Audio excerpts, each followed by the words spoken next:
The world is not getting better, it's getting worse. For the past 4 years, I've seen some of the things that I've never seen before. In 2019, I saw a large number of kettles die like flies due to drought, a very severe drought. And in that same year, I also saw locusts like I've never seen before. And even today, those locusts still make headlines here in Africa. And immediately after 2019, 2020 greeted us with lockdowns due to COVID-19 pandemic. And what have we heard throughout this pandemic? The only way back to normal is through vaccines. The only way back to economic recovery is through an injection. The pandemic is not yet over. People are worried about another potential pandemic, nuclear world war, due to the ongoing fight between Russia and Ukraine. The world is not getting better. Read the signs and understand the times. In the book of Matthew 24, we are told about these hard times which shall come upon the earth. Great tribulation. Unless those days are cut short, no flesh will survive. But for the sake of God's elect, those days will be cut short. Not for the sake of the powerful nations, no, for the sake of God's chosen ones, believers. What has the potential or the ability to wipe out the whole of human race? Wars, diseases, possibly. See, when they say peace, and then sudden destruction shall come upon them, and men's heart shall fail them for fear of those things which shall come upon the earth. This is the kind of language that God uses to refer to these final days of the world. I also want to touch on rebellion. As we know the story of the devil, he turned the hearts of angels in heaven. 1/3 of heavenly hosts rebelled against God, so God cast them out. And this spirit is the same spirit that rules this world. I was just looking at the position of the Western world in leadership of America. They have mobilized themselves and given weapons to Ukraine in order to fight Russia. And then they turn and say, well, this is a David versus Goliath situation. To me, it looks like a Goliath versus a Goliath situation.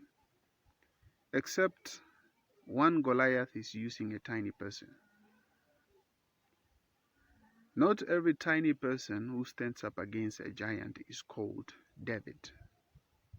Some of those people are called rebels. People who are blinded by hate, anger, disrespect for the authorities or the powers. Sometimes those people are misled by voices surrounding them, telling them that they can take on anything or anyone, not realizing that they are just being sacrificed. David was a man after God's own heart. He feared God. God strengthened his arm and protected him from his enemies. David first defeated a wild animal before he defeated a giant, and he did not need a weapon from King Saul. All he needed was faith in God, and he was able to bring down a giant. So not every tiny person is like him. I also want to touch on fear mongering, that this world is going to be ended by nuclear bombs. This world will be ended by God, by the return of Jesus. The Bible says when he returns, he's going to find people still breathing, probably many of them. He is the one that you should fear. He is worse than the nuclear bombs. I hear today that the nuclear weapons, of course, have the potential to wipe out um, the world. Forget about 5 times over. This time it's 10 times over.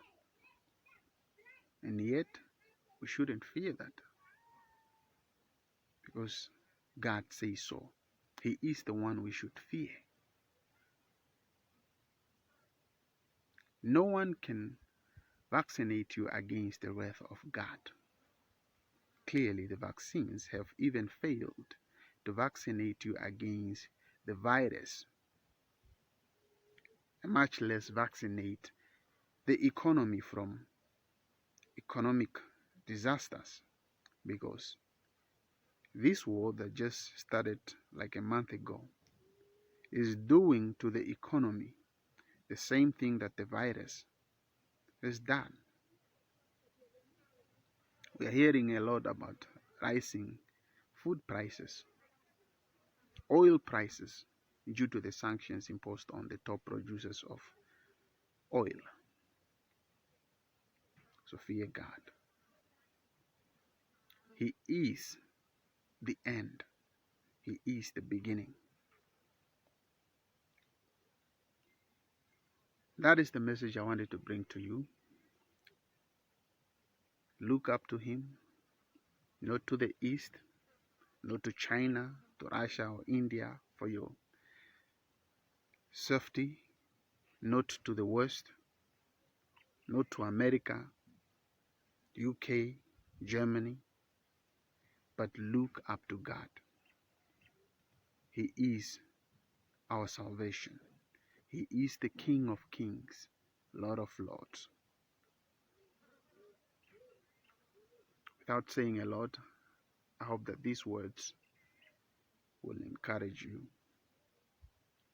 to trust in the Lord, to seek him daily, every night, because he shelters, he saves, he provides in times of need, he rescues. May the love and justice of God prevail.